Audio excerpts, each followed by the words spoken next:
لا الہ الا اللہ محمد الرسول اللہ، لا الہ الا اللہ محمد الرسول اللہ۔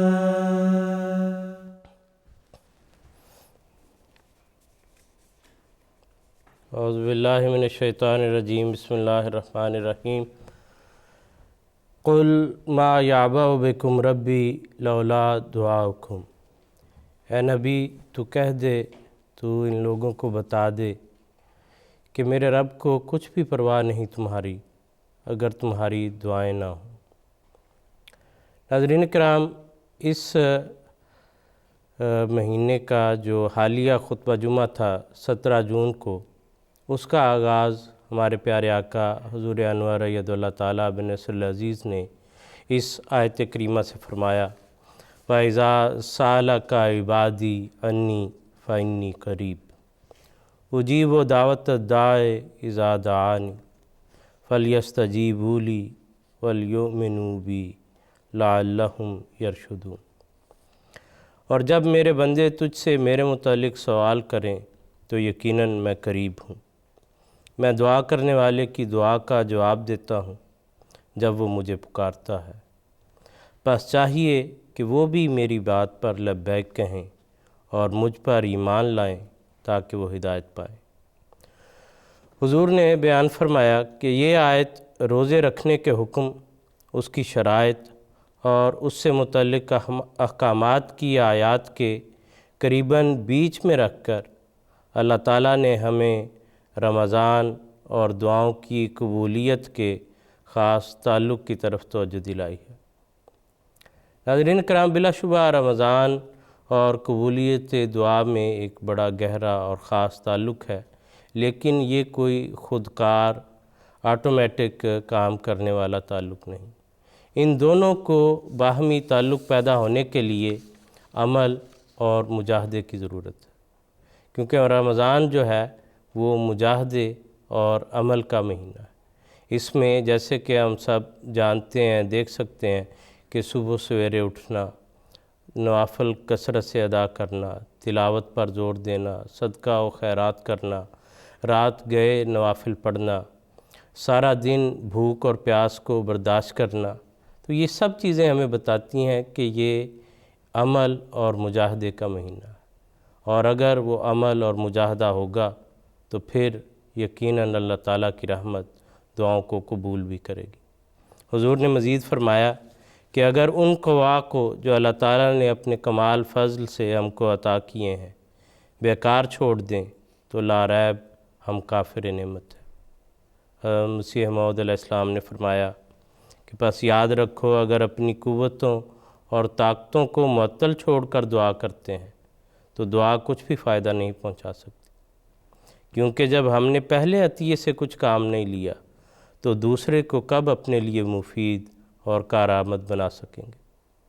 تو دعاؤں کی قبولیت کا بلا شبہ یہ مہینہ ہے، یہ وقت ہے، لیکن ان دعاؤں کی قبولیت کے لیے جس طرح ہمیں حضرت صاحب نے سمجھایا ہے کہ ہمیں، اور جیسے قرآنی آیت میں یہ حکم ہے کہ اللہ تعالیٰ نے فرمایا کہ ان کو چاہیے کہ وہ میری باتوں کو مانیں، مجھ پر ایمان رکھیں پختہ، تو پھر دعائیں جو ہیں وہ ضرور قبول ہوگی۔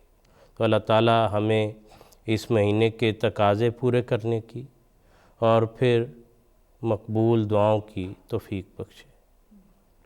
ناظرین کرام، پروگرام دینی و فقہی مسائل کے ساتھ آپ کی خدمت میں حاضر ہے۔ آپ جانتے ہیں کہ ان دنوں یہ پروگرام بطور خاص رمضان کے حوالے سے آپ کی خدمت میں پیش کیا جا رہا ہے۔ پروگرام لائیو ہے، انٹریکٹیو ہے، رابطے کے بہت سے ذرائع آپ کو حاصل ہیں۔ آپ واٹس ایپ کے ذریعے، ای میل کے ذریعے، ٹویٹر کے ذریعے ہم سے رابطہ کر سکتے ہیں، اور ان سب چیزوں سے بڑھ کے لائیو کال آپ اس وقت کر کے براہ راست ہمارے پروگرام میں شامل ہو سکتے ہیں۔ ہم کوشش کریں گے کہ سارے جو ذرائع ہیں ان کو ہم وقت دے سکیں۔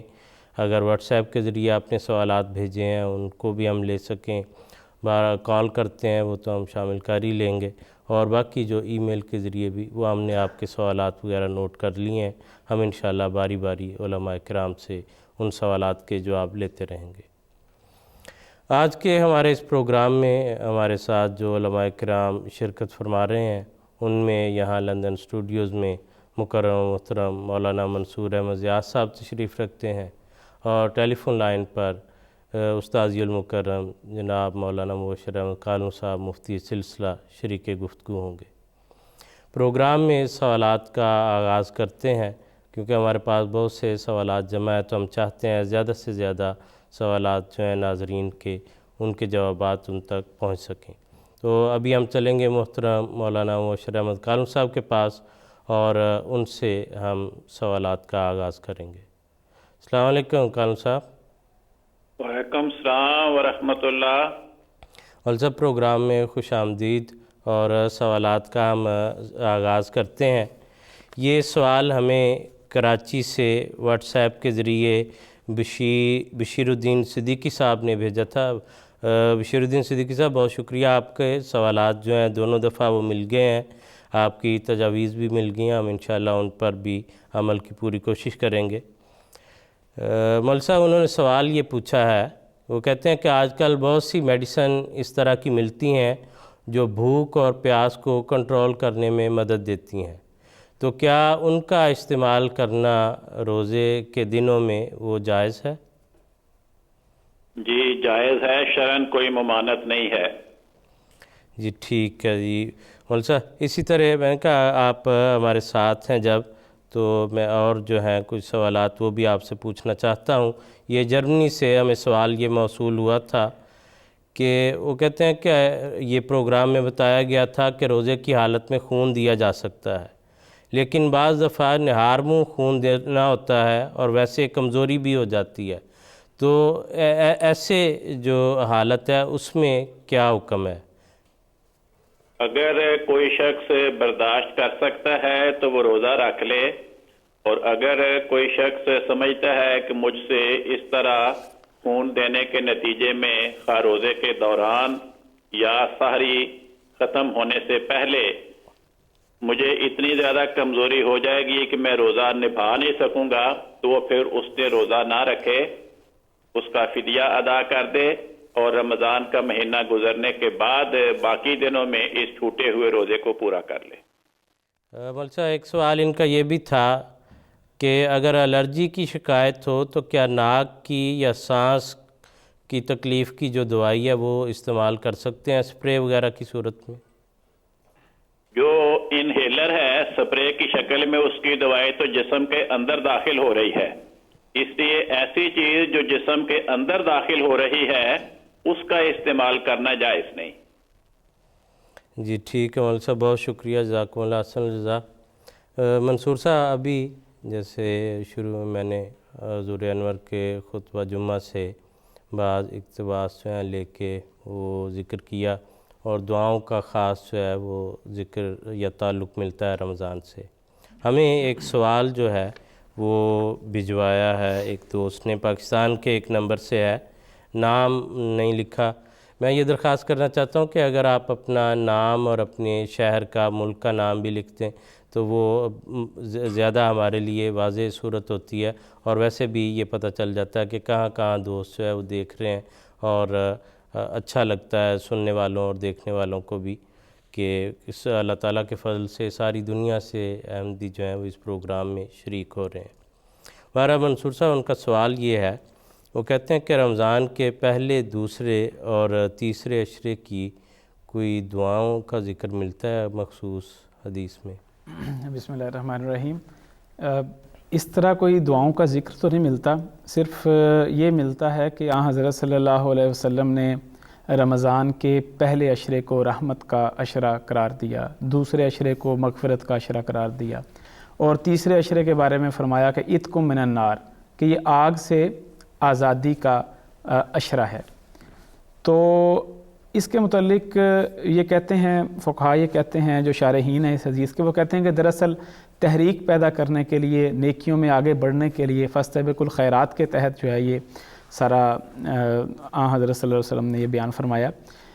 اور حدیث میں جس جگہ پر ان عشروں کی اہمیت کا بیان ہے وہاں پہ مجھے کوئی ایسی حدیث نہیں مل سکی جس میں آن حضرت صلی اللہ علیہ وسلم نے اس کسی اشرے کے لیے بھی کوئی خاص دعا کا اہتمام فرمایا ہو۔ البتہ بعض لوگوں نے، بعض بعد میں آنے والوں نے بعض دعائیں وہ تجویز کی ہیں، مثلاً چونکہ پہلا اشرہ رحمت کہلاتا ہے، اس وجہ سے بعض لوگوں نے یہ کہا کہ اس میں قرآن کریم کی یہ جو دعا ہے ربی اغفر ورحم وانت خیر الراحمین، یہ کثرت سے پڑھنی چاہیے، کیونکہ اس کا مطلب یہ ہے کہ اللہ تعالیٰ تو رحم کر اور تو سب رحم کرنے والوں میں سب سے زیادہ بڑھ کر ہے۔ تو دوسرا اشرہ جو مغفرت کا اشرہ ہے، بخشش کا اشرہ ہے، اس میں یہ تجویز کیا کہ استغفر اللہ ربی من کل ذنب واتوب الیہ، یہ پڑھنا چاہیے۔ اور اسی طرح جو تیسرا اشرہ ہے اس میں وہ دعا رکھی جس میں حضرت عائشہ رضی اللہ تعالیٰ عنہا نے جب ایک مرتبہ حضرت صلی اللہ علیہ وسلم سے دریافت کیا تھا کہ یا رسول اللہ اگر کوئی لیلۃ القدر دیکھ لیتا ہے تو اس کی کیا دعا ہونی چاہیے، تو حضرت محمد مصطفیٰ صلی اللہ علیہ وسلم نے جواب میں یہ فرمایا تھا کہ اگر کوئی یہ دیکھے تو اس کو یہ دعا کرنی چاہیے، اللہم انک عفو تحب العفو فاعف عنی۔ تو اس حوالے سے لوگ کہتے ہیں کہ آخری اشرے میں، چونکہ سارا اشرہ ایک لیلۃ القدر کے حوالے سے اہم ہے، آسم نے فرمایا کہ لیلۃ القدر کو آخری اشرے میں تلاش کرو، تو اس حوالے سے لوگ کہتے ہیں کہ یہ آخری اشرے میں یہ دعا کرنی چاہیے۔ ٹھیک ہے، جزاک اللہ۔ اور ایک اور سوال ہمارے پاس ہے، صالحہ کوکب صاحبہ نے انڈیا سے ہمیں بھجوایا ہے۔ وہ پوچھتی ہیں کہ کیا روزے میں دن کے دوسرے پہر اگر طبیعت ناساز محسوس ہو تو روزہ کھولا جا سکتا ہے، اور ایسی صورت میں کیا کوئی کفارہ بھی ہوتا ہے؟ جی، جیسا کہ سوال کے دوسرے حصے سے ظاہر ہے کہ عموماً یہ کانسیپٹ اور یہ نظریہ پایا جاتا ہے کہ اگر کسی وجہ سے، بیماری کی وجہ سے یا سفر کی وجہ سے ہم نے روزہ پورا نہ کیا اور اس کو کھول دیا تو گویا ہمارے اوپر کفارہ کوئی آ جائے گا جس کی وجہ سے ہم گناہ گار ہو جائیں گے، تو ایسی کوئی بات نہیں ہے۔ جس وقت انسان بیمار ہو جائے یا اس کو کوئی سفر درپیش ہو روزے کی حالت میں، تو اس کو اسی وقت وہ روزہ کھول لینا چاہیے، اور اللہ تعالیٰ اس کے نتیجے میں اس پر کوئی گناہ نہیں ہوگا، بلکہ ایسا کرنے کے نتیجے میں وہ قرآن کریم کا جو حکم ہے اس کی پابندی کرنے والا بنے گا اور ثواب کا مستحق ہوگا۔ قرآن کریم میں آتا ہے فمن کان منکم مریضا او علی سفر فعدۃ من ایام اخر، تو یہ قرآن کریم کی رخصت سے فائدہ اٹھانا یہ دراصل ثواب کا موجب ہے، اس لیے اس میں کوئی کفارہ نہیں آئے گا، صرف یہ کفارہ ہے کہ اس روزے کے بدلے جو آپ نے کھولا ہے اس کے بدلے ایک اور روزہ رکھ لیا جائے۔ جزاک اللہ حسن الجزا۔ آگے چلتے ہیں، ہمارے ساتھ کالرز جو ہیں وہ آن لائن ہیں۔ ابھی ہم بات کریں گے جرمنی میں خالدہ رانا صاحبہ ہیں، ان سے ہم بات کرتے ہیں۔ السلام علیکم۔ خالدہ رانا صاحبہ جرمنی سے ہمارے ساتھ ہیں، اگر وہ نہیں ہے تو ہم دوسری لائن جو ہے اس پر جو موجود ہیں امت العزیز صاحبہ جرمنی سے، ان سے بات کرتے ہیں۔ السلام علیکم۔ جی وعلیکم السلام ورحمۃ اللہ۔ جی یہ میرے فرمائیے۔ 2 سوال ہیں۔ پہلا سوال ہے کہ کیا شوال کے مہینے میں مسلسل 6 روزے رکھنے چاہیے یا پھر یہ کہ وقفہ ڈال کے بھی 6 پورے کیے جا سکتے ہیں؟ جی اور ٹھیک دوسرا ہے۔ سوال ہے کہ گھر میں جو نماز با جماعت پڑھا رہا ہوتا ہے امام ظہر کی یا فجر کی، اس کے لیے پہلے سنتیں ادا کرنا ضروری ہے کہ بغیر سنتوں کے وہ فرض جماعت کروا دے اور بعد میں پھر اپنی سنتیں پوری کر سکتا ہے؟ نماز جمع تو نہیں ہو رہی؟ نہیں، جمع نہیں ہو رہی۔ اچھا ٹھیک ہے جی۔ ابھی ہم چلتے ہیں محترم مشرم کالم صاحب کے پاس اور ان سے بات کریں گے اس بارے میں۔ السلام علیکم کالم صاحب۔ وعلیکم السلام ورحمۃ اللہ۔ مول صاحب آپ سوالات سن سکیں ہیں ان کے؟ امت العزیز صاحبہ نے سوال کیے ہیں، پوری طرح سمجھ نہیں آتے، دہرا دیں۔ جی میں عرض کر دیتا ہوں۔ انہوں نے پہلا سوال یہ پوچھا ہے کہ شوال کے روزے کیا مسلسل رکھنے ضروری ہیں یا وقفہ ڈال کر بھی رکھے جا سکتے ہیں؟ جی، رسول پاک صلی اللہ علیہ وسلم کا اپنا نمونہ تو یہ ہے کہ آپ شوال کے 6 روزے مسلسل رکھا کرتے تھے، مگر آپ نے کہیں اس بات کا حکم نہیں دیا کہ تمام مسلمان شوال کے روزے تسلسل کے ساتھ رکھے۔ اس لیے اگر کوئی تسلسل کے ساتھ رکھے تو یہ بھی بہت اچھی بات ہے، اور اگر کوئی بغیر تسلسل کو بھی شوال کے مہینے میں متفرق ایام میں 6 روزے رکھ لے تو یہ بھی جائز ہے۔ ملسہ دوسرا سوال ان کا یہ تھا کہ وہ کہتی ہیں کہ اگر گھر میں نماز ادا کی جا رہی ہے ظہر کی یا عصر کی، تو سنتیں پہلے پڑھنی ضروری ہیں یا بعد میں بھی جماعت ہونے کے بعد بھی سنتیں ادا کی جا سکتی ہیں؟ اگر تو کوئی مجبوری ہے تو سنتیں بعد میں بھی پڑھی جا سکتی ہیں، ورنہ عام طریق تو یہی ہے مسنون کہ فرضوں کی ادائیگی سے پہلے ظہر کی 4 یا 2 رکعتیں ادا کی جاتی ہیں سنت کے طور پر۔ جی ٹھیک ہے مول صاحب، ایک سوال جو ہے وہ یوگنڈا سے ہمیں ایک دوست ہیں ہمارے رشید احمد نوید صاحب، انہوں نے واٹس ایپ کے ذریعے یہ بھجوایا ہے۔ وہ کہتے ہیں کہ جو مربیان یا مبلغین معلمین اپنے حلقے یا ریجن میں جماعتوں کا دورہ کرتے ہیں تو کیا وہ اس دورے کے دوران مسافر متصور ہوں گے روزے کے لحاظ سے، یا ان کے متعلق کیا حکم ہے؟ مبلغین اور معلمین کی تو ڈیوٹی ہی یہ ہے کہ اپنی جماعتوں کے دورے کرتے رہیں اور تبلیغی اور تربیتی جو ضروریات ہیں ان کا جائزہ لیتے رہیں اور ان کی نگرانی کرتے رہیں۔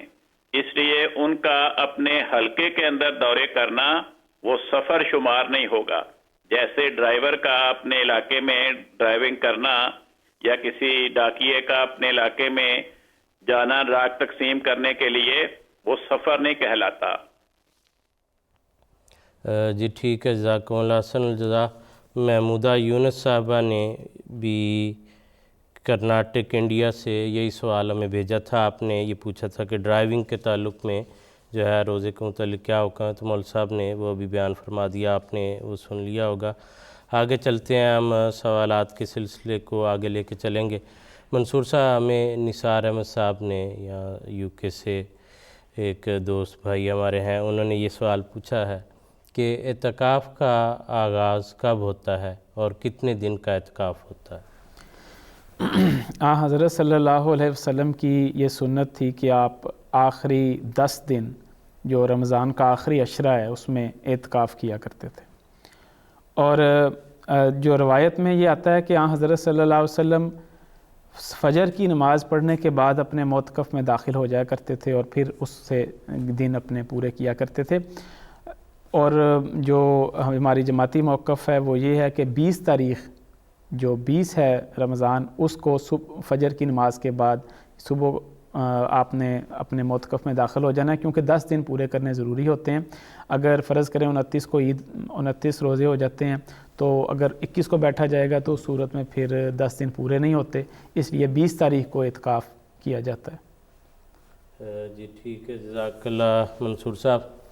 آگے عامر ملک صاحب نے جرمنی سے ہمیں سوال بھجوایا تھا۔ عامر صاحب، آپ نے پوچھا تھا کہ کیا روزہ رکھ کر سوئمنگ کی جا سکتی ہے؟ جی، اس میں کوئی ایسا مذائقہ نہیں ہے، سوئمنگ کی جا سکتی ہے، جیسے غسل کیا جا سکتا ہے، وضو کیا جا سکتا ہے، تو اسی طرح جو ہے سوئمنگ بھی کی جا سکتی ہے۔ بلکہ جو گرم علاقے ہیں ان میں تو لوگ اپنے روزے کو ٹھنڈا رکھنے کے لیے یا اس میں سہولت کے لیے بطور خاص نہروں پہ جا کے بھی نہاتے ہیں، دریاؤں پہ بھی نہاتے ہیں، یا سوئمنگ پول وغیرہ پہ بھی، تو ایسی چیز میں کوئی حرج نہیں ہے۔ آگے چلیں گے سوالات کو لے کر، اور محترم مشرم کالم صاحب سے ہم بات کریں گے۔ ریاست علی صاحب ٹیلی فون لائن پر ہمارے ساتھ ہیں، ان سے بات کرتے ہیں۔ السلام علیکم ریاست صاحب۔ وعلیکم السلام ورحمۃ اللہ۔ جی جرمنی ریاست علی پگراف جرمنی نوہیم سے بات کر رہا ہوں۔ جی جی، میرا سوال جو ہے اس کے 3 حصے ہیں، اور تعلق اس کا سارا قبرستان اور دعا کے بارے میں ہے۔ جی، میرا سوال کچھ یوں ہے کہ کیا ماہ رمضان میں جمعے والے دن قبرستان جانے کا زیادہ ثواب ہے؟ جب میں اس کی تھوڑی سی اگر تفصیل بتا دوں، میں آج تو 20 سال ہو گئے جرمنی میں، پہلے جب ہم جاتے تھے تو رمضان میں جمعے والے دن جب قبرستان جاتے تھے تو آپ دعا کے لیے تو وہاں پہ دیکھتے تھے کہ بہت ہجوم اور بہت لوگ، اتنا شہر لوگوں کا وہاں پہ نظر آتا تھا۔ اور دوسرا سوال یہ ہے کہ اگر ایک والد اپنے بچے کی قبر پر دعا کے لیے جائے تو کیا بچہ محسوس کرتا ہے، یا وہ اپنے رشتہ دار اگر دعا کے لیے وہاں پہ آتے ہیں تو کیا وہ محسوس کرتا ہے کہ کوئی اس کی دعا کے لیے آیا ہے؟ اور تیسرا جو ہے قبرستان کے حوالے سے، پچھلے سال جو ہے وہ محض اللہ تعالیٰ کے فضل سے خاصہ کو حج کی سعادت نصیب ہوئی، تو جب روضہ رسول صلی اللہ علیہ وسلم پر حاضر ہوا تو حیران رہ گیا کہ وہاں کافی دیر کھڑے رہنے کے بعد جب روزے کے قریب پہنچا تو دیکھا کہ وہاں پہ تو کلیہ تن جو ہے وہ ہاتھ اٹھا کے یا کچھ پڑھنے کی اجازت ہی نہیں ہے وہاں پہ، بلکہ جو لوگ کھڑے ہیں اور پولیس والے بھی وہ بڑی سختی کے ساتھ جو ہے وہ اس کو منع کر رہے تھے کہ آپ نے دعا نہیں کرنی، بس السلام علیکم کہہ کے وہاں سے جو ہے وہ گزر جانا ہے۔ اسی طرح جب جنت البقیع میں گیا تو وہاں پہ دیکھا کہ قطرے نہیں ہے اور قبرستان کی صورتحال جو ہے وہ بہت ہی خراب ہے، تو طبیعت بہت زیادہ پریشان ہوئی۔ تو میرا اس سلسلے میں میرا سوال یہ ہے کہ اس کی کیا وجہ ہے، اور رسول پاک صلی اللہ علیہ وآلہ وسلم کا کیا طریق تھا، اور یہ اگر انہوں نے بعد میں چینج کیا تو کیوں چینج کیا، اور اس کی کیا وجوہات ہے؟ جی ٹھیک ہے ریاست صاحب، بس یہ میرے سوال ہے، اگر آخری والا سوال اگر تفصیل سے بتا دیں تو بہت ہی مہربانی ہو۔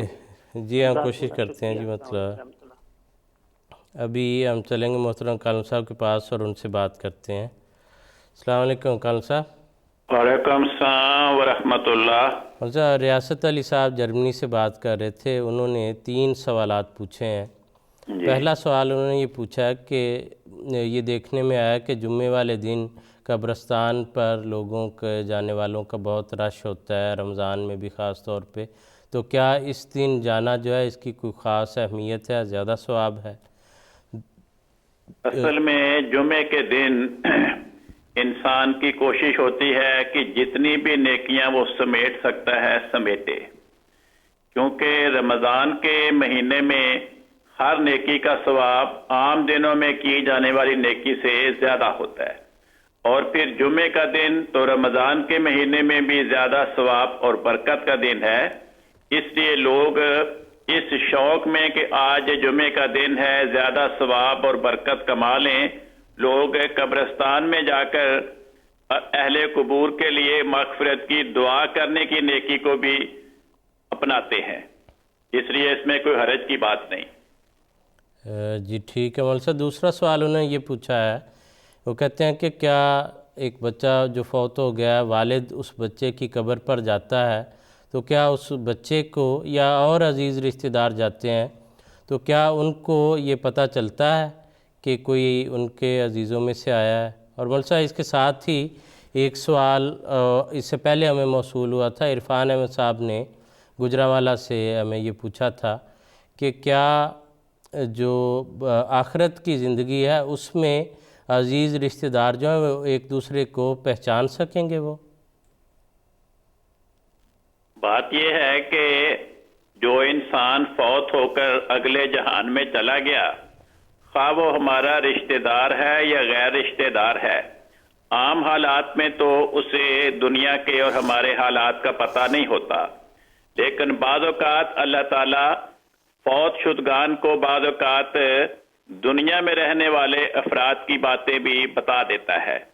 تو اگر کسی فوت شدہ کو ہماری کسی بات کا اللہ تعالیٰ علم دے دے تو عذرِ شریعت وہ دیتا ہے اور دے سکتا ہے۔ قرآن کریم کی آیت ہے، اللہ تعالیٰ فرماتا ہے وَيَسْتَبْشِرُونَ بِالَّذِينَ لَمْ يَلْحَقُوا بِهِم مِّن خَلْفِهِمْ أَلَّا خَوْفٌ عَلَيْهِمْ وَلَا هُمْ يَحْزَنُونَ، کہ جو لوگ شہید ہو گئے جنت میں جن کا بسیرا ہے، اس دنیا سے رخصت ہو چکے، وہ اپنے بعد والوں کی نیکیوں کی بنا پر خدا تعالیٰ سے بشارتیں پا رہے ہوتے ہیں، ان کے حالات کا علم اللہ تعالیٰ سے پا کر وہ خوشی محسوس کر رہے ہوتے ہیں۔ تو یہ تو اللہ تعالیٰ کی مرضی پہ اس کا انحصار ہے، کس فوت شدہ کو ہماری کسی بات کا خبر دیتا ہے اور کس فوت شدہ کو ہماری بات کی خبر نہیں دیتا۔ جی ٹھیک ہے مول صاحب۔ تیسرا سوال انہوں نے یہ پوچھا تھا، وہ کہتے ہیں میں نے یہ دیکھا ہے کہ حضور صلی اللہ علیہ وسلم کے روضہ مبارک پر بالکل کسی طرح بھی ہاتھ اٹھا کے دعا کرنے کی اجازت نہیں ہے، اور جنت البقیع میں بھی جو قبروں کی حالت وغیرہ ہے وہ بھی کوئی اچھی حالت نہیں ہے، تو وہ کہتے ہیں کہ ایسا کیوں ہے اور حضور صلی اللہ علیہ وسلم کا طریق کیا تھا؟ اصل میں ہوا یہ کہ بعض لوگ وہ رسول پاک صلی اللہ علیہ وسلم کی قبر پہ جا کے مشرکانہ حرکات کا ارتکاب کرنے لگ گئے تھے، اور اسی طرح جنت البقیع میں جہاں صحابہ مدفون ہیں خدا کے پیارے، ان کی قبروں پہ جا کر بھی وہ وہاں پہ مشرکانہ حرکات کرتے تھے، سجدات بجا لاتے تھے قبروں کو۔ تو پھر سعودی خاندان نے جب سعودی عرب کا نظم و نقش سنبھالا، انہیں اقتدار ملا، تو انہوں نے توحید کے نام پہ زیادہ غلو اختیار کیا، اور جنت البقیع میں جو صحابہ دفن تھے ان کی قبروں پہ لگے ہوئے تمام کتبات مٹا دیے، قبروں کو ہموار کر دیا، تاکہ نہ لوگوں کو پتہ چلے کہ یہ کسی صحابی کی قبر ہے اور نہ وہاں پہ وہ مشرکانہ حرکات کا ارتکاب کرے۔ اسی طرح رسول پاک صلی اللہ علیہ وسلم کے روضہ مبارک پر بھی انہوں نے پہرا لگا دیا، اور وہ دعا کرنے سے وہاں پہ ہاتھ اٹھا کے اور وہاں سجدہ اور رکوع کی حرکات سے منع کرتے ہیں۔ تو دراصل ہونا تو یہ چاہیے تھا کہ وہاں پہ پبلک کو سمجھایا جاتا کہ یہاں پر مشرکانہ حرکات، رکوع اور سجدات نہ کریں بلکہ صرف دعائیں کریں، مگر انہوں نے زیادہ ہی تشدد کا راستہ اپنا لیا ہے۔ تو انسان ہاتھ اٹھا کر بھی دعا کر سکتا ہے اور بغیر ہاتھ اٹھائے بھی دعا کر سکتا ہے، کوئی ہاتھ اٹھا کر دعا کرنا ضروری نہیں ہے۔ رسول پاک صلی اللہ علیہ وسلم کئی مرتبہ قبرستان گئے اور آپ نے صحابہ کی قبروں پر دعائیں کی، اس لیے قبروں پہ جا کے دعائیں کرنا وہ کوئی ممنوع نہیں بلکہ سنت رسول سے ایسا کرنا ثابت ہے۔ جی ٹھیک ہے مول صاحب، بہت شکریہ، جزاکم اللہ احسن الجزا۔ مشہود احمد بٹ صاحب نے لندن سے ہمیں فون کر کے یہ سوال پوچھا تھا اور نوٹ کروایا تھا۔ آپ پوچھنا چاہتے تھے کہ سحری اور فجر کا کیا مطلب ہے؟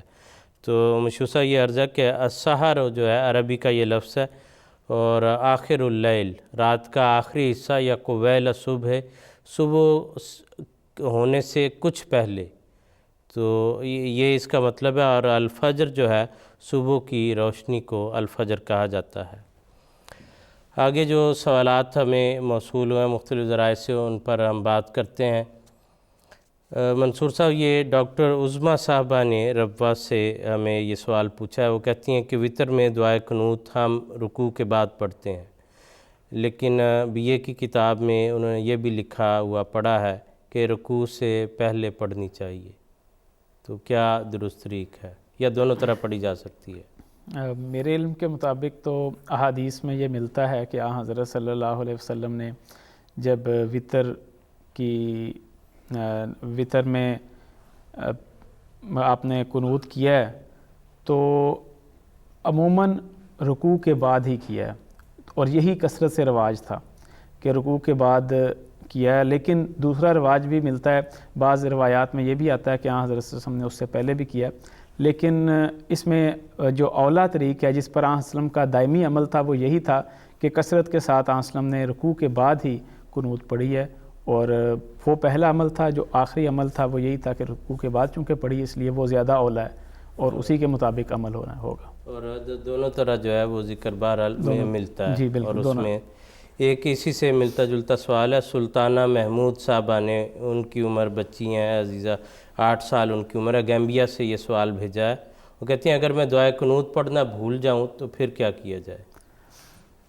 اگر دعائے قنوت پڑھنا بھول جائے تو ایسی صورت میں کوئی ایسی بات نہیں ہے۔ اس میں یہ کوئی فرض چیز نہیں ہے کہ جس میں اگر آپ بھول گئے ہیں تو آپ کو اس کے بدلے میں دوبارہ وہ اپنی رکعت دہرانی پڑے گی یا پھر سجدہ سہو کرنا پڑے گا، ایسی کوئی قید نہیں ملتی۔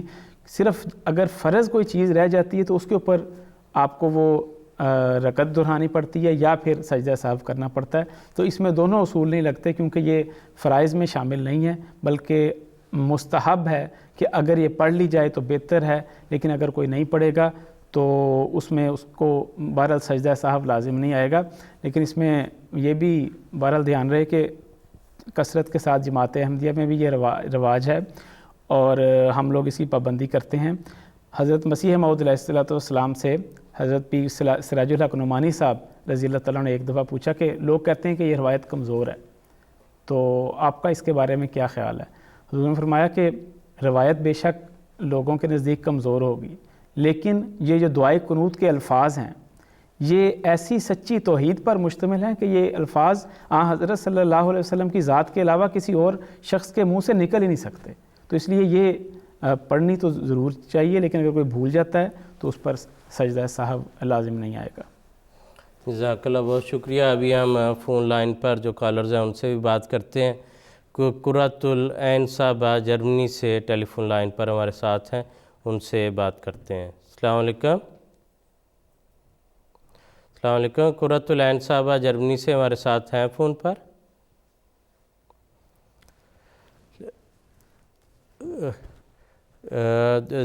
غالباً وہ اس وقت قرۃ العین صاحبہ جو ہیں وہ ان کی لائن ڈراپ ہو گئی ہے. خالدہ رانا صاحبہ ہمارے ساتھ ہیں ٹیلی فون لائن پر، ان سے بات کرتے ہیں.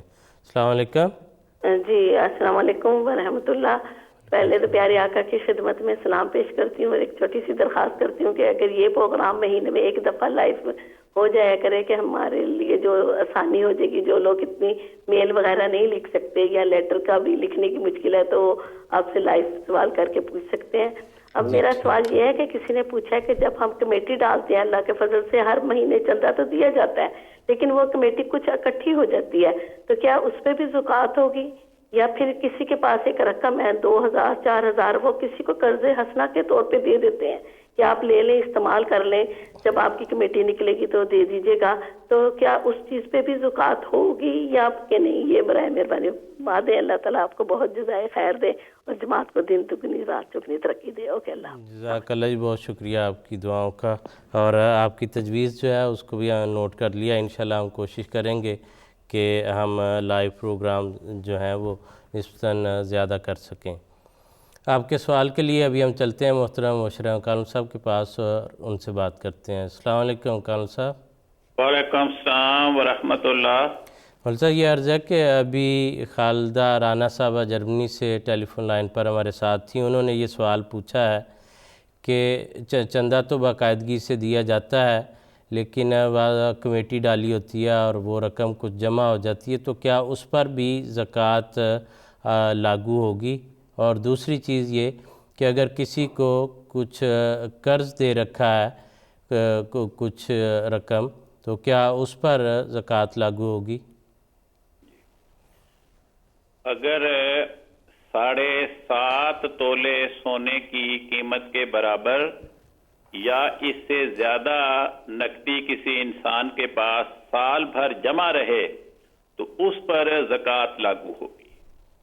اور اسی طرح اگر کسی کی رقم کسی اور کے پاس قرض کے طور پہ دی ہوئی ہے تو اس پر زکوٰۃ نہیں ہوگی. جب وہ قرضے کی رقم اسے واپس ملے گی تو پھر اس پر زکوٰۃ کا حکم لاگو ہوگا.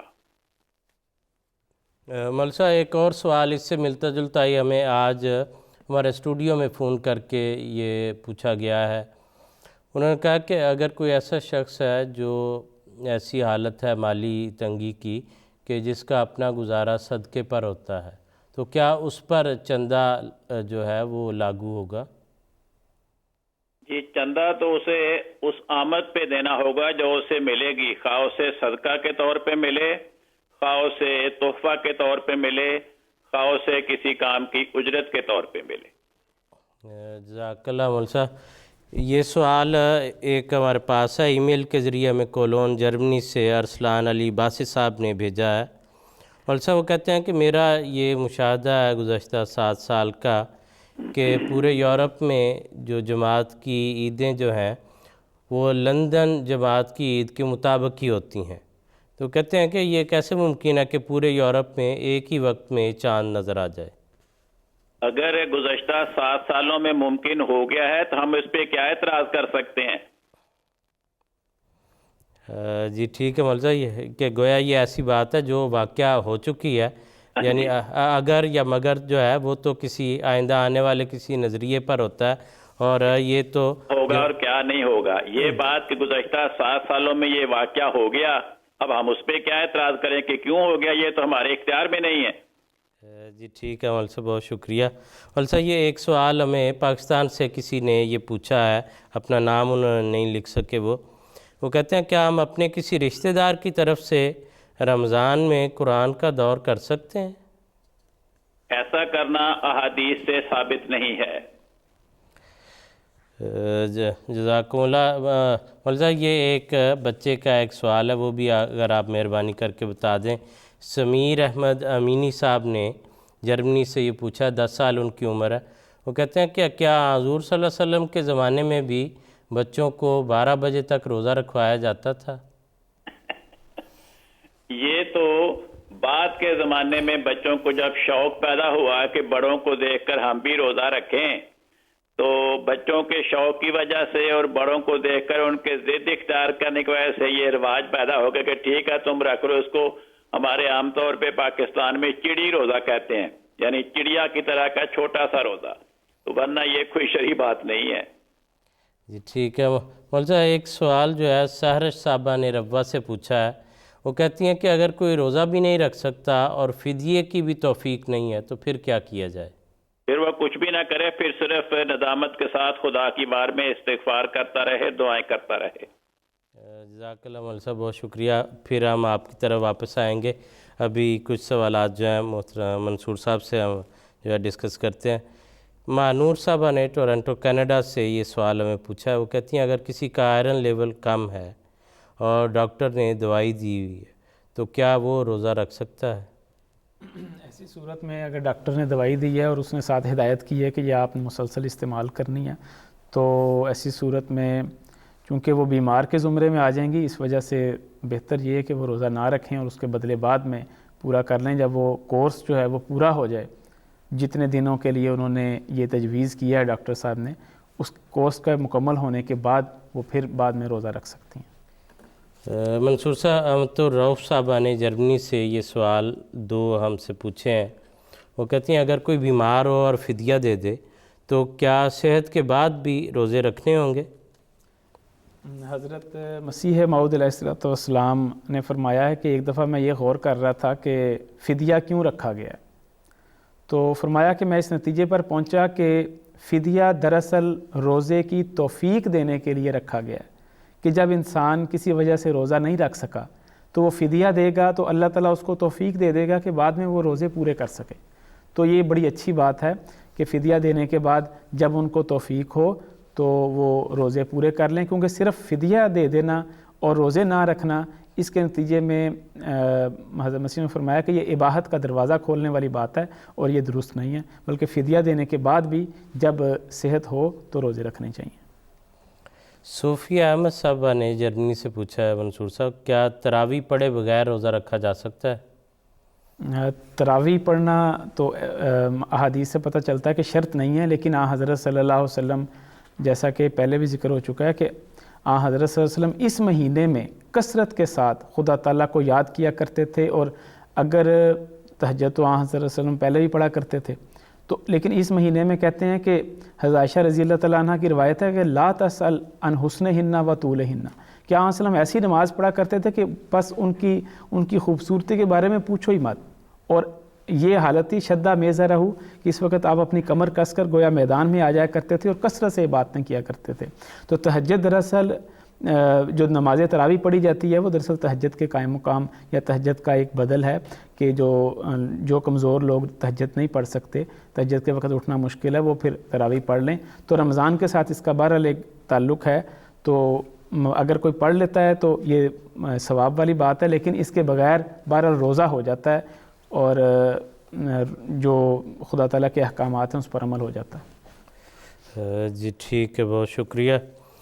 ارسلان علی صاحب، ارسلان علی باسی صاحب، آپ کا سوال ابھی ہم نے لیا تھا۔ میں یہ بتانا چاہتا ہوں کہ آپ نے جو ای میل بھجوائی ہیں اور دوسرے سوالات وہ بھی ہمیں مل گئے ہیں، بہت اچھے سوالات ہیں، لیکن ان کا چونکہ تعلق براہ راست رمضان سے نہیں ہے تو اس لیے اس وقت ان کو ہم شامل نہیں کریں گے۔ بعد کے جو پروگرام ہیں ان میں انشاءاللہ آپ کے سوالات کو ہم شامل کرتے رہیں گے۔ اسی طرح سائمہ مشتاق صاحبہ نے سوئٹزرلینڈ سے ہمیں جو ہے پیغام بھیجا تھا، آپ کا پیغام بھی مل گیا، نوٹ کر لیا، بہت شکریہ آپ کا۔ آگے ہم چلیں گے سوالات کے سلسلے کو لے کر، اور ہم ٹیلی فون لائن پر بات کریں گے قرۃ العین صاحبہ سے جو جرمنی میں ہے۔ السلام علیکم قرۃ العین صاحبہ۔ وعلیکم السلام۔ جی فرمائیے۔ میرے 2 سوال ہیں۔ میرا پہلا سوال تو یہ ہے کہ یہ جو فدیہ ہے یہ اپنی مرضی سے بھی دیا جا سکتا ہے یا یہ فکس جو کیا ہوا ہے وہی ہے؟ اور دوسرا میرا سوال یہ ہے کہ ہمارے ادھر کچھ غیر ترکش لوگ رہتے ہیں، وہ اپنے بچوں چھوٹی عمر میں ان کو زبردستی روزہ رکھوا رہے ہیں، اور میرے بچے کو اسکول میں کہتے ہیں کہ تم کیوں نہیں رکھتے، وہ 10 سال کے بچے ہیں ان کے نا، تو کیا یہ ان کو کیا جواب دیا جائے کہ وہ کہتے ہیں کہ تم کیوں نہیں رکھتے روزہ، وہ زبردستی روزہ رکھاتے ہیں، تو اس میں کیا کہنا چاہیے؟ جی ٹھیک ہے، ضروری ہے کہ نہیں؟ جی ٹھیک ہے جی، بہت شکریہ آپ کے سوالات کا۔ ابھی ہم بات کریں گے محترم مولانا مبشرہ کالم صاحب سے اور ان سے ان سوالات کے متعلق پوچھتے ہیں۔ السلام علیکم کالم صاحب۔ وعلیکم السلام ورحمۃ اللہ۔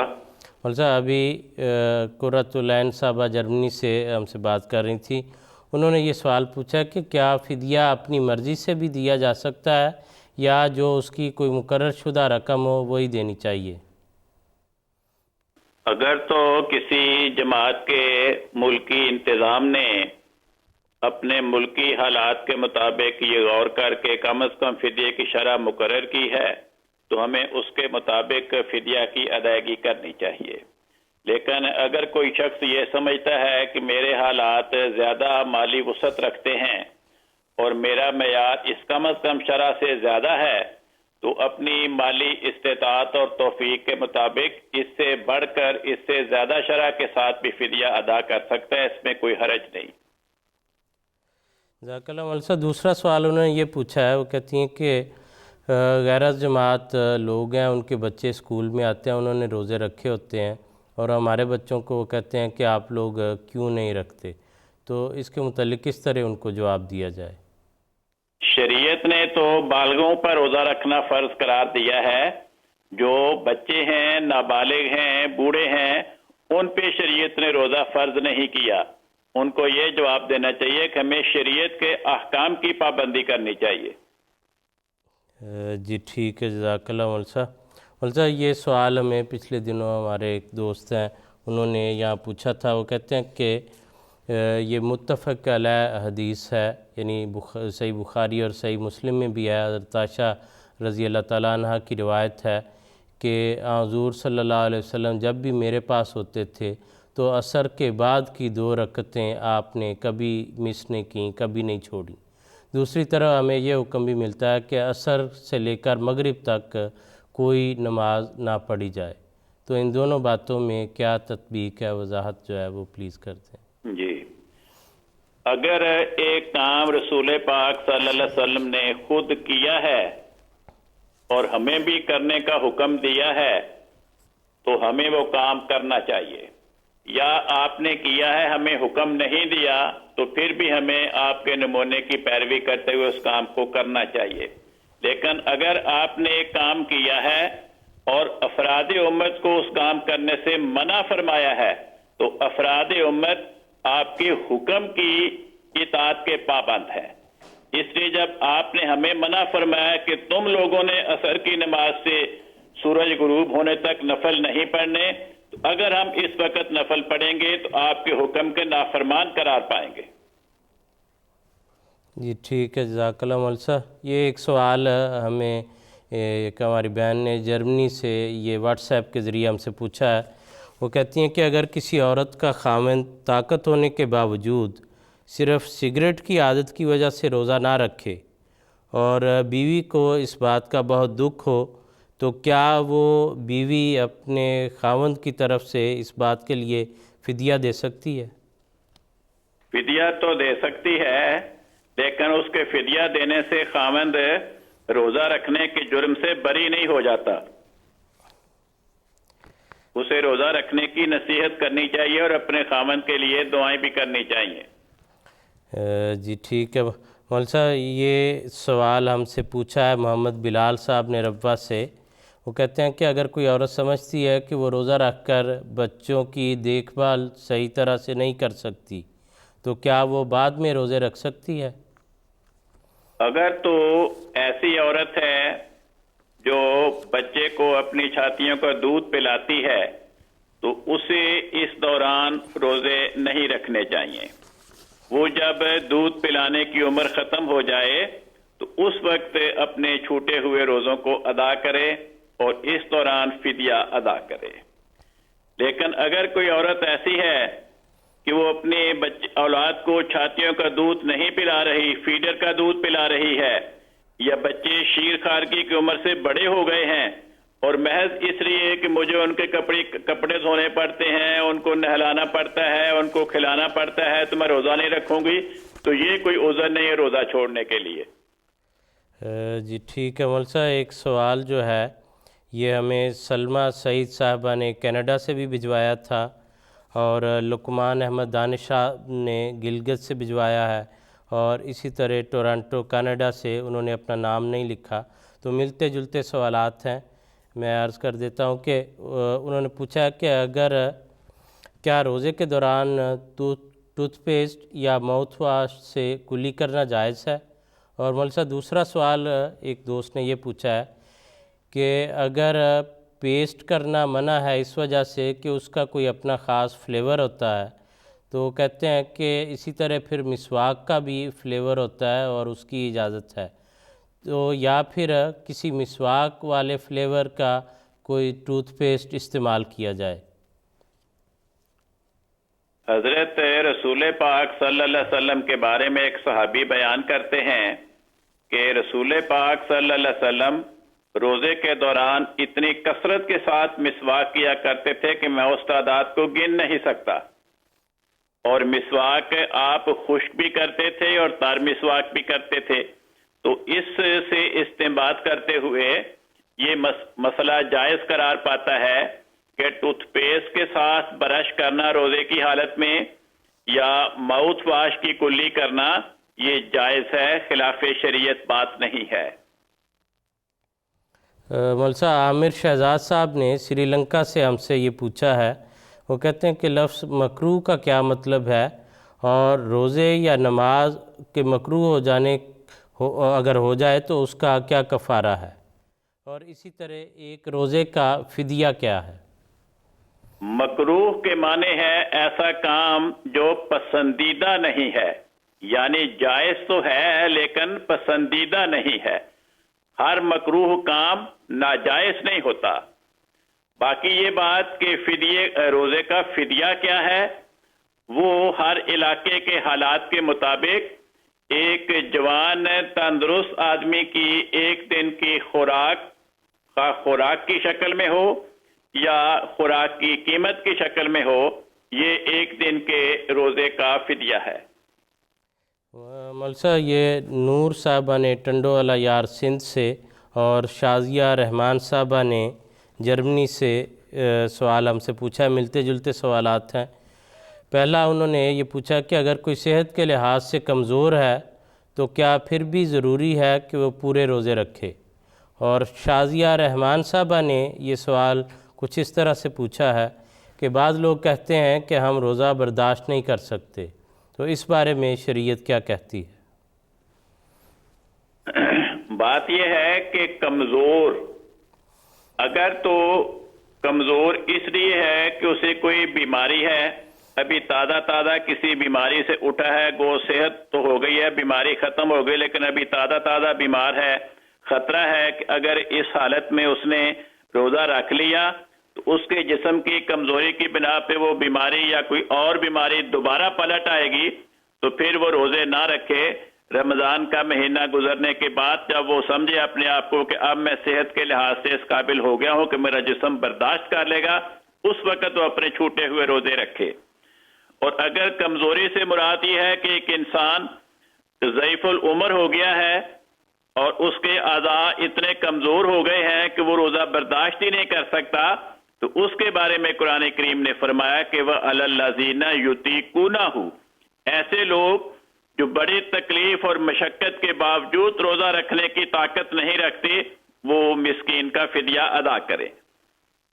اور اگر محض اس لیے کوئی انسان یہ سمجھتا ہے کہ میں دبلا پتلا ہوں، میں روزہ رکھوں گا، مجھے بھوک لگے گی، پیاس لگے گی، بے روزہ رکھیں گے، جب کھانا نہیں کھائیں گے بھوک تو لگے گی، جب پانی نہیں پئیں گے تو پیاس تو لگے گی، جب کھانا نہیں کھائیں گے پانی نہیں پئیں گے تو جسم میں کمزوری بھی آئے گی، تھکاوٹ بھی آئے گی۔ تو روزہ اس لیے نہیں رکھا جاتا کہ میں اور موٹا ہو جاؤں، روزہ تو یہ ہے کہ خدا کی خاطر میں نے بھوک اور پیاس کی تکلیف کو برداشت کرنا ہے تاکہ میرا خدا مجھ سے خوش ہو جائے۔ جی ٹھیک ہے مول صاحب، یہ باسمہ محمود صاحبہ نے کراچی سے ہم سے پوچھا ہے کہ وہ کہتی ہیں کیا خاتون کوئی جو ہے وہ نماز تراویح پڑھا سکتی ہیں؟ جی اگر خاتون خواتین کو نماز تراویح پڑھانا چاہے تو پڑھا سکتی ہے، کیونکہ رسول پاک صلی اللہ علیہ وسلم کے زمانہ میں ایک صحابیہ اپنے محلے کی خواتین کو فرض نمازیں بھی باجماعت پڑھایا کرتی تھی۔ جی ٹھیک ہے مول صاحب، جزاک اللہ احسن الجزا۔ ابھی ہم ٹیلی فون لائن پر جاوید صاحب جرمنی سے ہمارے ساتھ ہیں، ان سے بات کرتے ہیں۔ السلام علیکم جاوید صاحب۔ وعلیکم السلام ورحمۃ اللہ۔ جی فرمائیے جناب، میرے ایک سوال ہے کہ ابھی مربی صاحب نے جو جواب دیا تھا سوال کا اعتکاف کے بارے میں، جی تو ہماری جماعت جو ہے وہ 20ویں روزے کو اعتکاف بیٹھتی ہے، تو غیر جماعت 21ویں روزے کو اعتکاف بیٹھتی ہیں۔ تو ہم اس لیے بیٹھتے ہیں کہ 10 دن پورے ہو جائیں، بھی 29 رمضان کو بھی ختم ہو جاتا ہے رمضان، کبھی 29 کو نظر آ جاتا ہے، کبھی 30 کو آتا ہے، تو جب 30 کو آتا ہے تو پھر تو 11 دن کا اعتکاف ہو گیا۔ تو اس میں ضیاء کا کوئی مسئلہ ہے کہ 29 پورے 10 دن ہو جائیں تو اٹھ جانا چاہیے کہ چاند دیکھ کے اٹھنا چاہیے؟ جی ٹھیک ہے جاوید صاحب، بہت شکریہ۔ ابھی ہم منصور صاحب سے بات کرتے ہیں۔ جی منصور صاحب۔ جی جیسا کہ پہلے ذکر ہوا تھا اس بارے میں، اصل میں احتیاط کا تقاضا یہی ہے کہ بجائے اس کے کہ ہم ایک دن کم کر لیں، بہتر یہ ہے کہ ہم اگر ایک دن زائد ہوتا ہے تو وہ ہو جائے، لیکن ایک دن اگر کم ہوگا تو اس صورت میں حضرت صلی اللہ علیہ وسلم نے جو یہ فرمایا کہ آخری 10 دنوں میں عشرے کو ڈھونڈو، تو وہ پھر مشتبہ ہو جاتی ہے بات، اور آن وسلم کے اس ارشاد پر عمل نہیں ہوتا۔ اس وجہ سے ہم 20ویں روزے والے دن اعتکاف بیٹھتے ہیں۔ تو اگر زیادہ کہتے ہیں زیادۃ الخیر خیرن، کہ اگر کوئی نیکی کا کام زیادہ کیا جائے تو وہ بہتر ہوتا ہے، تو اس میں کوئی حرج والی بات نہیں، لیکن اگر کوئی کمی ہو جائے گی تو پھر ہم ذمہ دار ہوں گے کہ ہم نے اس کے اندر کوئی کمی کر لی۔ اور پھر جیسا کہ میں نے پہلے بتایا کہ حضرت صلی اللہ علیہ وسلم کی یہ سنت تھی کہ حضرت صلی اللہ علیہ وسلم 20ویں کی صبح کو بیٹھا کرتے تھے، اور فجر کی نماز پڑھنے کے بعد اپنے معتکف میں جو اعتکاف کے لیے آپ نے حجرہ بنایا ہوتا تھا اس میں داخل ہو جایا کرتے تھے۔ تو ہم نے تو حضرت صلی اللہ علیہ وسلم سے سنت لینی ہے۔ جزاک اللہ منصور صاحب۔ عمران پرویز صاحب نے جرمنی سے یہ سوال ہمیں بھجوایا تھا۔ عمران صاحب، آپ نے کہا تھا کہ میں اپنے گھر سے 300 کلومیٹر کے فاصلے پر جاتا ہوں اور پھر واپس بھی آ جاتا ہوں، تو اس صورت میں روزے کے متعلق کیا حکم ہے؟ تو بات یہ ہے کہ اس میں تو شبہ نہیں کہ ایسی جو تیز رفتار گاڑیاں اور سڑکیں ایسی اچھی ہیں کہ انسان جا کے آ سکتا ہے، لیکن بہرحال 300 کلومیٹر تو یہ اچھا خاصا سفر ہے، کوئی معمولی نہیں، اور سفر ہی سمجھا جائے گا، اس میں روزہ جو ہے اس طرح سے نہیں رکھا جائے گا۔ خادم وڑائچ صاحب نے سوئٹزرلینڈ سے آپ کا پیغام بھی ہمیں مل گیا، ہم نے نوٹ کر لیا، جزاک اللہ، بہت شکریہ۔ اسی طرح شائستہ خانم صاحبہ جرمنی سے، آپ نے بھی جو پیغام بھیجا ہے وہ ہمیں مل گیا، نوٹ کر لیا۔ پروگرام کی پسندیدگی کا بہت شکریہ۔ آگے چلتے ہیں سوالات کے سلسلے کو جاری رکھتے ہوئے۔ منصور صاحب، احمد محمود چیمہ صاحب نے دارالرحمت غربی ربوہ سے یہ پوچھا ہے کہ کیا اعتکاف کے لیے ضروری ہے کہ پہلے 20 روزے مکمل ہوں؟ اعتکاف کے لیے ہمیں احادیث سے پتہ چلتا ہے کہ صحابیات بھی اعتکاف بیٹھا کرتی تھیں اور ازواج مطہرات بھی اعتکاف بیٹھا کرتی تھیں، لیکن ان کے پہلے 20 روزے پورے نہیں ہوتے تھے، بلکہ حضرت عائشہ رضی اللہ تعالیٰ عنہ کی روایت ہے کہ ہم وہ روزے جو ہمارے چھوٹ جایا کرتے تھے وہ ہم شعبان میں، یعنی کہ اگلے رمضان سے پہلے شعبان میں ہم وہ روزے اپنے مکمل کر لیا کرتے تھے۔ تو اسے اور اس کے باوجود وہ اعتکاف بھی بیٹھا کرتی تھیں۔ حضرت عائشہ رضی اللہ تعالیٰ عنہ کے متعلق آتا ہے کہ وہ ان کا خیمہ لگایا جاتا تھا مسجد نبوی میں حضرت صلی اللہ علیہ وسلم کے ساتھ، اور آپ علیہ وسلم کی اجازت سے مسجد میں اعتکاف کیا کرتی تھیں۔ تو اس لیے یہ کوئی شرط نہیں ہے، لیکن یہ ضرور شرط ہے کہ جن دنوں میں اعتکاف بیٹھنا ہے ان دنوں میں ضرور روزے رکھنے چاہیے۔ چنانچہ حضرت عائشہ رضی اللہ تعالیٰ عنہ علیہ وسلم کی یہ سنت بیان کرتے ہوئے فرماتی ہیں کہ لا اعتکاف الا بصوم، کہ اعتکاف کے دوران روزہ رکھنا ضروری ہے، اس سے پہلے اگر کوئی چھوٹے ہوئے ہیں تو وہ بعد میں پورے ہو سکتے ہیں، اس کا اعتکاف کے اوپر کوئی اثر نہیں پڑتا۔ جزاک اللہ منصور صاحب. یہ سوال ہمارے پاس ہے, ناصر احمد صاحب نے جرمنی سے ہمیں بھجوایا ہے, واٹس ایپ کے ذریعے انہوں نے سوال بھجوایا. وہ کہتے ہیں کہ نماز میں تلاوت کے بارے میں کہا جاتا ہے کہ ہر رکعت میں جو صورتیں پڑھی جائیں ان کی ترتیب کو مد نظر رکھنا چاہیے. تو ان کا سوال یہ ہے, وہ کہتے ہیں اس بات میں کس حد تک صداقت ہے, کیونکہ موجودہ ترتیب جو ہے ان کے بقول یہ تو حضرت ابوبکر رضی اللہ تعالیٰ عنہ کی لگائی ہوئی ہے. ایسی کوئی بات نہیں ہے کہ بعد میں لگائی گئی ہے, بلکہ یہ حضرت صلی اللہ علیہ وسلم نے اپنی زندگی میں یہ ترتیب لگوائی, اور جو کاتب وحی تھے حضرت سعید بن ثابت رضی اللہ تعالیٰ عنہ, اور حضرت صلی اللہ علیہ وسلم جب ان کو صورت لکھوایا کرتے تھے تو ساتھ یہ بتایا کرتے تھے اس کو فلاں جگہ پہ رکھو اور فلاں صورت کا اس کو حصہ بنایا جائے. تو یہ ترتیب بعد میں ہرگز نہیں لگائی گئی, بلکہ حضرت صلی اللہ علیہ وسلم نے جیسے جیسے قرآن کریم نازل ہوتا جاتا تھا اللہ تعالیٰ کی طرف سے یہ وحی ہوتی تھی جبرائیل علیہ السلام کے ذریعے کہ اس آیت کو, یہ جو اب نازل ہوئی ہے, اس کو فلاں صورت کا حصہ بنایا جائے, تو اسی کے مطابق حضرت صلی اللہ علیہ وسلم کیا کرتے تھے. اس لیے اسی ترتیب کے مطابق امت کے لیے یہی فرمایا کہ اسی ترتیب کے مطابق پڑھنی ہے.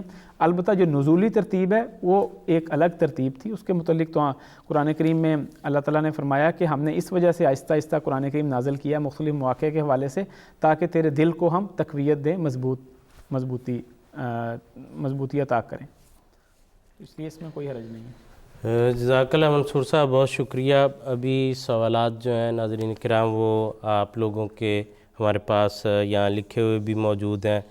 مسز احمد کے درسمین کا کمل صاحبہ, سعادت مقصود صاحب, احمد الجمیل صاحبہ کا سوال بھی انہوں نے اپنی والدہ صاحبہ کا سوال لکھا ہے, وہ بھی ہمیں مل گیا ہوا ہے. منصور صاحب جلدی سے اگر ان کے سوال کا جواب دے سکیں کہ سنا کہ اگر رمضان کا ایک بھی روزہ کسی وجہ سے چھوٹ جائے تو شوال کے روزے بھی نہیں رکھ سکتے, کیا یہ درست ہے؟ نہیں, ایسی کوئی بات نہیں ہے, بلکہ شوال کے روزے آپ رکھ سکتے ہیں. رمضان کا روزہ جو چھوٹا ہوا ہے وہ اس کے لیے مہلت چونکہ موجود ہے کہ اگلے رمضان سے پہلے رکھ سکتی ہیں, تو اس میں کوئی حرج والی بات نہیں ہے. جزاک اللہ, بہت شکریہ. باقی بھی جیسے میں نے عرض کیا کہ ساتھ ساتھ بھی آپ کے سوالات آ رہے ہیں. بہرحال پروگرام کا وقت اپنے اختتام کو پہنچ رہا ہے.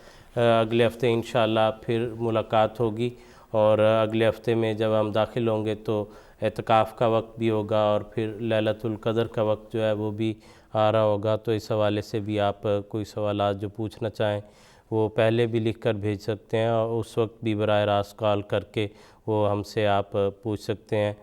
اور جن لوگوں کے سوالات آئے ہوئے ہیں اور آج کے پروگرام میں شامل نہیں ہو سکے وہ بھی ہمارے پاس محفوظ ہیں. اگلے پروگرام میں ہم کوشش کریں گے کہ ان سوالات سے آغاز کر کے تو ہم ان کے جوابات جو ہیں وہ بھی علماء اکرام سے وہ لے سکیں.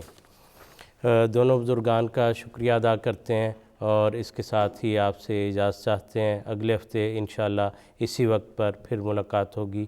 اجازت دیجیے. السلام علیکم ورحمۃ اللہ وبرکاتہ. لا الہ الا اللہ محمد رسول اللہ. لا الہ الا اللہ محمد رسول اللہ.